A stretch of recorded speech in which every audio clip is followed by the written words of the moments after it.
Hello everyone, welcome back to the channel PES classes and this is Varun Mahajan. तो चलिए देख लेते हैं हमारा J&K रीऑर्गेनाइजेशन एक्ट का लेक्चर नंबर 2। ठीक है, तो पहला लेक्चर जो है वो हम डिस्कस कर चुके हैं।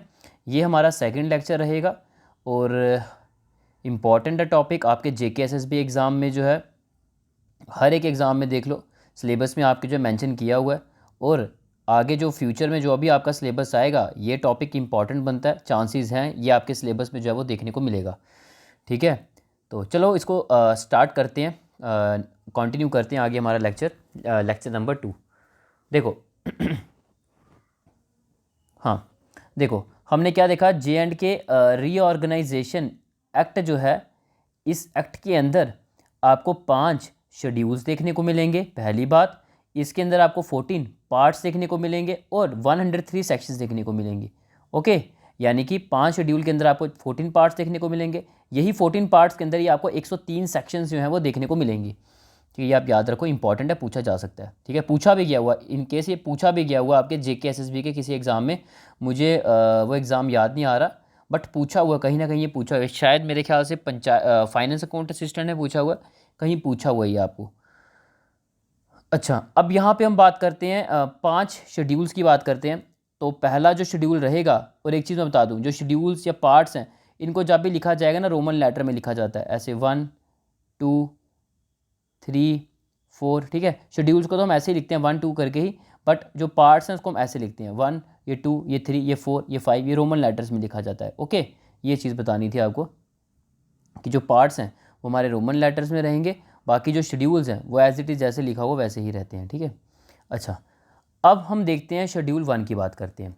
शेड्यूल 1 की अगर हम बात करें तो शेड्यूल 1 जो हमारा रीऑर्गेनाइजेशन एक्ट जो है, ये किससे डील करता है? शेड्यूल 1 बात करता है member of council of state, यानी कि अब आपको होता है, पहले J&K पूरी एक स्टेट थी, अब J&K स्टेट को डिवाइड कर दिया गया है, एक J&K यूटी, एक लद्दाख यूटी में।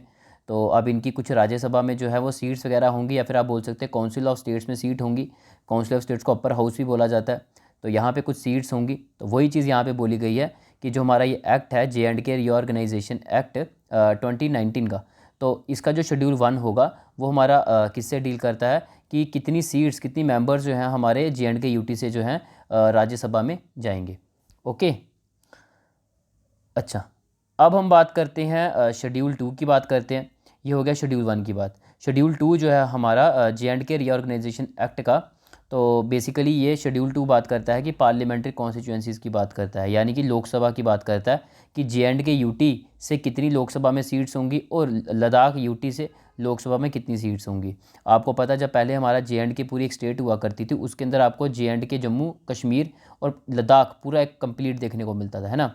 तो उस समय जो J&K स्टेट से हमारी सीट्स थी लोकसभा में, या फिर आप बोल सकते हो कि लोअर हाउस में, या फिर आप बोल सकते हो कि हाउस ऑफ पीपल।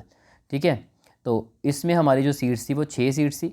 बट अब अगर हम बात करें, अब यहाँ पे जो सीट्स हैं, तो J&K यूटी से 5 है, तो जो एक यहाँ थी, यहाँ से एक बाहर निकाल ली और वो दे दी किसको? लद्दाख को। ठीक है, तो लद्दाख की अब सिंगल एक सीट है, तो 5 सीट्स हमारी लोकसभा में है, कहाँ से? J&K यूटी से। ठीक है, बाकी अगर आपको जानना है कि J&K यूटी की 5 सीट्स कौन सी हैं, वो भी मैं बता देता हूँ आपको। पूछा तो नहीं जाएगा एग्ज़ाम में आपको, बट अगर आप जानना चाहते हो कि 5 सीट्स कहाँ कहाँ से, तो मैं बता देता हूँ। देखो, एक सीट है जी आपकी बारामूला से। ठीक है, एक आपकी बारामूला है, एक आपकी श्रीनगर है। ठीक है, एक आ गई जी आपकी अनंतनाग। ठीक है, एक आ गई जी उधमपुर। ठीक है, एक आ गई जी आपकी जम्मू। ठीक है, ये जम्मू जो है बेसिकली इसमें पूरा आपका कवर होता है, जम्मू रजौरी पुंछ पूरा कवर होगा। और उधमपुर जो है, उधमपुर में आपका पूरा कवर होगा, ये उधमपुर डोडा कठुआ ये पूरा कवर होगा। ठीक है, अच्छा चलते हैं आगे अब। और राज्यसभा में कितनी सीट्स हमारे J&K यूटी की? वो है 4। ठीक है, ये भी याद रखो। अच्छा, एक सेकंड मुझे थोड़ा क्लियर करने दो ये। अच्छा चलो अब, हाँ,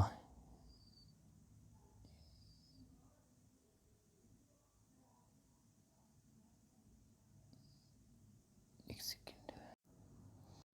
हाँ, यहाँ पे अगर हम बात करें, ये शेड्यूल 3 है, मैं वही चीज़ देख रहा था। शेड्यूल 3 जो है ये आपका किससे डील करता है? हम बात करें शेड्यूल 2 तो हमने देख लिया, 1 भी देख लिया। शेड्यूल 3 जो है ये आपकी असेंबली कॉन्स्टिट्यूएंसी से डील करेगा, यानी कि लेजिस्लेटिव असेंबली से डील करेगा, ठीक है। अब आपको पता है कि जे.एंड.के यूटी जो है इनकी हमारी जो है अपनी खुद की एक लेजिस्लेटिव असेंबली है, बट अगर हम बात करें लद्दाख की, उनकी लेजिस्लेटिव असेंबली नहीं है, तो शेड्यूल 3 जो है वो लद्दाख से डील नहीं करता।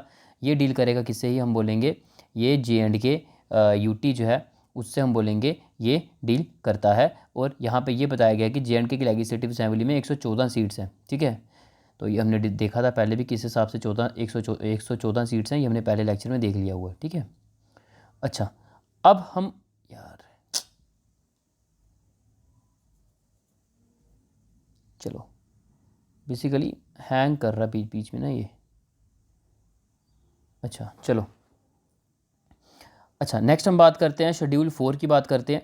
शेड्यूल 4 जो है वो डील करता है हमारा कि ओथ या फिर एफर्मेशन से डील करता है। अब ओथ और एफर्मेशन में क्या डिफरेंस है? ओथ दी जाती है जहाँ पे रिलीजन की बात, मतलब जहाँ पे रिलीजन पे बिलीव हो वहाँ पे ओथ उसको दी जाती है, जहाँ पे जिनका रिलीजन में बिलीव नहीं है तो वहाँ पे फिर एफर्मेशन की बात जो है वो की जाती है। क्योंकि आपको पता है जब भी ओथ एफर्मेशन होती है तो वहाँ पे आप सुनते हो ना कि गीता पे हाथ रख के कसम वगैरह जो इस टाइप की खाई जाती है ना। तो बेसिकली अब यही जो रिलीजन में बिलीव करेंगे तो हम बोलेंगे कि उनको ओथ है, जिनका बिलीव नहीं तो उनको एफर्मेशन।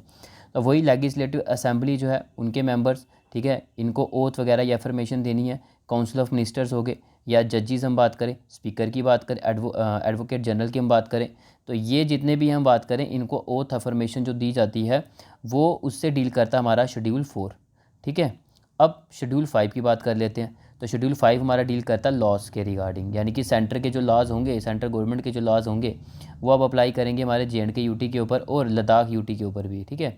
और जो स्टेट के लॉज हैं, जो पहले हमारी स्टेट हुआ करती थी जे.एंड.के स्टेट, उसके लॉज जो हैं वो अभी भी अप्लाई करेंगे जे.एंड.के यूटी के ऊपर, बट वो अब लद्दाख यूटी के ऊपर जो है वो अप्लाई नहीं करेंगे, ठीक है। क्योंकि आपको पता है कि लद्दाख जो है उनकी अपनी एक लेजिस्लेटिव असेंबली नहीं है, तो सेंट्रल गवर्नमेंट ही कंट्रोल कर रही है लद्दाख को। तो सेंट्रल गवर्नमेंट के ही जो लाज हैं वो लद्दाख के ऊपर अप्लाई करेंगे। अब लद्दाख के जो पहले हमारे लाज थे वो अप्लाई नहीं करेंगे, ठीक है, क्योंकि उनकी अब अपनी लेजिस्लेटिव असेंबली जो है वो नहीं है। बट जे.एंड.के यूटी जो है उन पे जो स्टेट लाज थे वो अप्लाई करेंगे, ठीक है, क्योंकि उनकी लेजिस्लेटिव असेंबली है। फिर हम बात करते हैं कि अब ये भी बोला गया है कि ये हमारा शेड्यूल ये भी डील करता है कि जो हमारे स्टेट के लाज थे, जो जे.एंड.के स्टेट के पहले लाज थे, तो उनको रिपील जो है वो किया जा सकता है, ठीक है। क्योंकि अब जे.एंड.के यूटी बनी है, लद्दाख यूटी बनी है। तो फिर हम बात करें, अब जो स्टेट के पहले लाज थे वो रिमेन इन फोर्स में रहेंगे जे.एंड.के यूटी में और लद्दाख यूटी में, ठीक है। अच्छा, और एक चीज़ हम ये देख लें कि 106 लाज हमारे सेंट्रल गवर्नमेंट के जो अप्लाई करेंगे हमारे जे.एंड.के यूटी के ऊपर, ये भी याद रखो, ओके। अच्छा, फिर हम बात करते हैं अब कितने पार्ट्स हैं। ये तो शेड्यूल देख लिया। अब शेड्यूल के अंदर 14 पार्ट्स हैं और 14 पार्ट्स के अंदर 103 सेक्शंस हैं। तो जैसे मैंने बोला आपको, पार्ट्स को लिखा जाता है रोमन लेटर में, ऐसे 1 2 3 इस टाइप से लिखा जाता है, ठीक है, 14 पार्ट्स।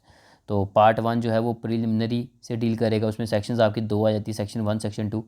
जैसे हम बात करें पार्ट 2 जो है ये डील करता है जी आपका reorganisation state of Jammu and Kashmir, इसमें सेक्शन 3 से लेकर 7 तक है। और पार्ट 3 देख लो, रिप्रेजेंटेशन द लेजिस्लेचर, यानी कि आपकी जो लेजिस्लेटिव असेंबली उसमें कितनी रिप्रेजेंटेशन होगी, वो पार्ट 3 डील करता है। और उसके सेक्शंस देख लो आप 8 से 57। और पार्ट 4 आपका डील करता है एडमिनिस्ट्रेशन लद्दाख यूटी की, उसके रिगार्डिंग सेक्शन 58 डील करती है। और पार्ट 5 जो है वो किससे डील करता है, डिलिमिटेशन ऑफ द कॉन्स्टिट्यूएंसीज, यानी कि आप अपने सीट्स जो हैं, ठीक है, आपकी लेजिस्लेटिव असेंबली जो है वहाँ पे सीट्स को इंक्रीज़ करना है, डिक्रीज़ करना है, तो वो सब कुछ पार्ट 5 जो है वो इससे डील करता है। उसके सेक्शन देख सकते हो 59 से 64। शेड्यूल कास्ट शेड्यूल ट्राइब जो है उससे पार्ट 6 हमारा डील करेगा, सेक्शन 65 से 66। और मिसलेनियस एंड ट्रांजिशनल प्रोविजंस जो है उनसे रिगार्डिंग ये सेक्शन देख लो। हाई कोर्ट्स की हम बात करें तो इससे पार्ट 8 डील करता है, सेक्शन देख लो। पार्ट 9 ये देख लो, ठीक है, बाकी पढ़ लो यार, खुद पढ़ सकते हो आप। ये पार्ट 10 जो है ये आप देख सकते हो, ठीक है। वैसे ही पार्ट 11 आ गया आपका, ये डील करेगा, ठीक है। फिर पार्ट 12 देख लो, आपका ये डील कर रहा है, इसकी सेक्शंस देख लो। पार्ट 13 भी देख लो, पार्ट 14 भी देख लो, ठीक है। ये आप बता दिए ये पार्ट्स इस पर्टिकुलर चीज़ों से डील करते हैं और इनकी ये सेक्शंस हैं, इनके बीच में जो है वो आती हैं, ओके। अब हम बात करें पार्ट 1 की, हम बात करते हैं तो प्रीलिमिनरी है, सेक्शन 1 से लेकर सेक्शन 2 तक। तो पार्ट 1 मैंने आपको बोला कि वो डील करता है जी जे.एंड.के रीऑर्गेनाइजेशन एक्ट जो हमारा 2019 का, उससे डील करता है। और हम बात करें 2 की बात करें तो ये बेसिकली डेफिनेशन बताता है लेजिस्लेटिव असेंबली की जो है वो क्या डेफिनेशन होगी, ओके। तो ये सॉरी सेक्शन सेक्शन 1 जो है वो बताता है किससे डील करता है, एक्ट से डील करता है, रीऑर्गेनाइजेशन एक्ट से। और सेक्शन 2 जो है हमारी पार्ट 1 की, वो डील करती है हमारी किससे, वो बताती है डेफिनेशन के बारे में, बताती है कि लेजिस्लेटिव असेंबली जो है जे.एंड.के यूटी में, अब लेजिस्लेटिव असेंबली इसकी डेफिनेशन क्या होगी, शेड्यूल कास्ट की डेफिनेशन क्या होगी। और शेड्यूल कास्ट को डिफाइन किया गया आर्टिकल 341 में, और शेड्यूल ट्राइब को भी डिफाइन किया गया आर्टिकल 342 में। और एलटी गवर्नर जो है ये बेसिकली एक एडमिनिस्ट्रेटर है जिनको अपॉइंट किया जाता है प्रेसिडेंट के द्वारा अंडर दी आर्टिकल 239। और फिर यहाँ पे हम बात करें, ये भी बोला गया है कि टेरिटरी जो है वो ट्रांसफ़र की बात करता है सेक्शन 2 की, टेरिटरी को ट्रांसफ़र किया जा सकता है। जैसे कि आपने देखा कि जे एंड के पहले स्टेट थी, उसको ट्रांसफ़र करके हमने एक यूटी बना दिया है ना। अब फिर हम बात करें यहाँ पे सेक्शन 2 ये भी डील करता है कि इलेक्शन कमीशन जो है उसको अपॉइंट किया जाता है प्रेसिडेंट के द्वारा अंडर दी आर्टिकल 324। ठीक है, तो ऐसे कुछ आप देख सकते हो सेक्शन 2 जो है इन सब चीज़ों से जो है वो डील करता है। अब पार्ट 2 में बात करें, पार्ट 2 में section 3, section 4, section 5, section 6, section 7 और सेक्शन 8, सेक्शन 9, सेक्शन 10। ठीक है, सेक्शन 10, हाँ ये देख लो, ये सेक्शंस हैं जो कि हम देखेंगे पार्ट 2 में जो आती है। अब सेक्शन 3 पहले हम देखें, तो सेक्शन 3 किस चीज़ की बात करता है, यह बोलता है कि लद्दाख अब यूटी बन चुका है। लद्दाख में आपको कारगिल डिस्ट्रिक्ट और लेह डिस्ट्रिक्ट देखने को मिल रही है, इनकी अब अपनी खुद की यहाँ पे लद्दाख में लेजिस्लेचर नहीं होगी। सेक्शन 3 डील करेगा। सेक्शन 4 बताएगा जो जे.एंड.के यूटी है इनके अपनी एक लेजिस्लेचर है, और यहाँ पे जे.एंड.के यूटी जो बनी है, अभी पहले स्टेट थी, अब स्टेट से यूटी बनी है। तो जितनी स्टेट्स में डिस्ट्रिक्ट हुआ करती थी उतनी यूटी में डिस्ट्रिक्ट, बट बस आपने क्या करना है, लद्दाख की जो डिस्ट्रिक्ट थी 2 वो आपने यहाँ से माइनस कर देनी है। बाकी जितनी जे.एंड.के स्टेट की डिस्ट्रिक्ट थी वो एज इट इज़ उतनी ही रहेंगी। ठीक है, बस आपने लद्दाख की जो भी डिस्ट्रिक्ट्स हैं वो आपने उसमें से माइनस कर देनी है जब हमारा जे.एंड.के यूटी बना। फिर सेक्शन 5 किससे डील करता है, गवर्नर ऑफ स्टेट से डील करता है कि एलटी गवर्नर जो है हमारे जे.एंड.के यूटी के भी हैं और लद्दाख यूटी के भी होंगे, जिनको अपॉइंट कौन करेगा जी, प्रेसिडेंट ऑफ इंडिया करेंगे। और सेक्शन 6 की यहाँ बात करते हैं। ठीक है, सेक्शन 6 जब किसकी बात करता है, अमेंडमेंट जो है वो की जा सकती है। पहला शेड्यूल है जो हमारा कॉन्स्टिट्यूशन का, तो उसमें क्योंकि आपको पता है पहला शेड्यूल कॉन्स्टिट्यूशन को किससे डील करता है, स्टेट की लिस्ट से डील करता है। और आपको पता है जब हमारी जे.एंड.के स्टेट हुआ करती है तब जे.एंड.के 15वां नंबर पे थी, है ना, और 16 पे सिक्किम है। तो 15 पे अगर हम बात करें जे.एंड.के स्टेट है, अब जे.एंड.के स्टेट को यूटी बना दिया गया, तो ऑब्वियस ही बात है इसकी पोजीशन भी चेंज होगी। तो वही चीज़ हुआ कि जे.एंड.के जब स्टेट थी तब 15 लोकेशन पे थी, जब यूटी बना तो इसको हम ले आए किसने, 8 लोकेशन के ऊपर, और लद्दाख को हम ले आए 9 लोकेशन के ऊपर। ठीक है, तो यहाँ पे हमें थोड़ी बहुत ही हम बात करेंगे रीलोकेशन देखने को मिलती है, चेंज होती हुई लोकेशन देखने को मिलती है। ठीक है, तो वही चीज़ यहाँ पे हमने देखी कि जो हमारी 15 जो एंट्री थी हमारी जे.एंड.के स्टेट की, अब वो एंट्री को खाली कर दिया गया। ठीक है, तो अब ये जो एंट्री खाली हुई, 15वीं एंट्री जो पहले जे.एंड.के था ये खाली हुई, 16 पे क्या थी हमारी, सिक्किम। अब ये जब खाली हुई तो इसको फिल कौन करेगा, सिक्किम 15 मतलब 15 पे आ जाएगा। और जो 17 है, 17 पे जो भी स्टेट होगी वो 16 के ऊपर आ जाएगी। जो 18 पे थी वो किस पे आ जाएगी, 17 पे आ जाएगी, है ना। इस टाइप से जो है वो शिफ्टिंग होगी एक एक नंबर आगे, क्योंकि जे.एंड.के स्टेट बाहर निकाल देगी 15 से, क्योंकि यूटी बन चुकी है। तो यहाँ से बाहर निकाल, तो यहाँ पे वैकेंसी होगी ना, इस वैकेंसी को फिल करने के लिए नीचे से वैकेंसी जो फिल होती जाएगी ऐसे करके। ठीक है ना, और हमने जे.एंड.के को कहाँ पे एडजस्ट कर दिया, 8 नंबर पर एडजस्ट कर दिया, और लद्दाख को हमने 9 नंबर पर एडजस्ट कर दिया। ये 8th यूटी आ गई और 9th यूटी आ गई। ठीक है, जो कि अब यहाँ पे देख सकते हो मैंने सारा समझा दिया आपको। सेक्शन हाँ एक बच्चा हुआ यार, एक सेकेंड, हाँ ये देख लेते हैं पहले।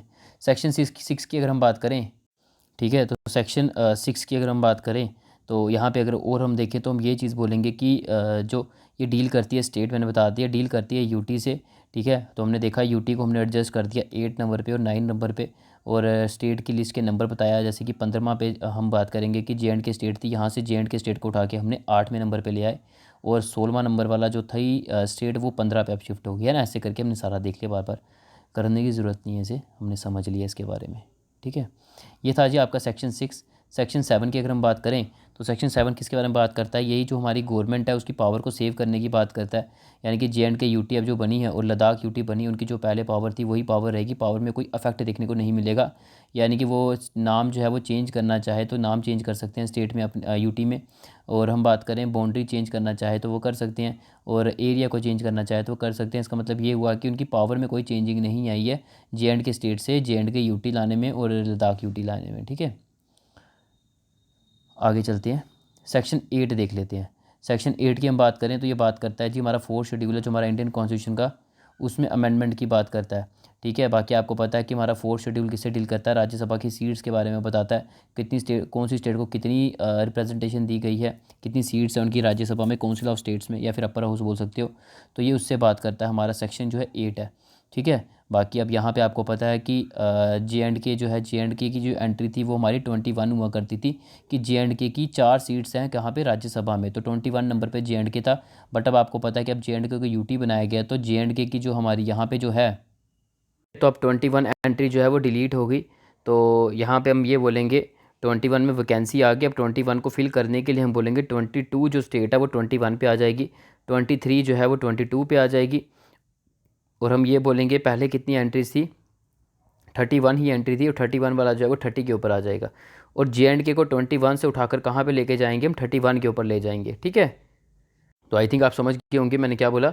मैंने यही चीज़ बोली कि आपका जो सेक्शन 8 है किससे डील करता है, जो हमारा 4th शेड्यूल है इंडियन कॉन्स्टिट्यूशन का, उसमें अमेंडमेंट की गई है, उससे डील करता है।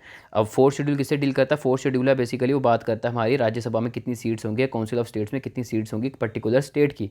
अब आपको पता है कि JNK स्टेट को UT बना दिया गया, और JNK जो है पहले 21 नंबर पे था, 21 रैंक पे था।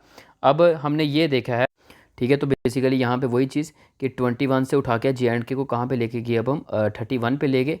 ठीक है, तो बाकी 21 पे जो वैकेंसी हुई इसको फिल किया 22 ने, और 22 पे जो वैकेंसी क्रिएट हुई उसको फिल किया 23 ने, और 23 पे जो वैकेंसी उसको फिल किया 24 ने। ठीक है, तो ऐसे करके आप देख सकते हो, बस नंबरिंग ही चेंज हुई है, बट नंबर जो हमारे 31 है वो उतने ही रहेंगे।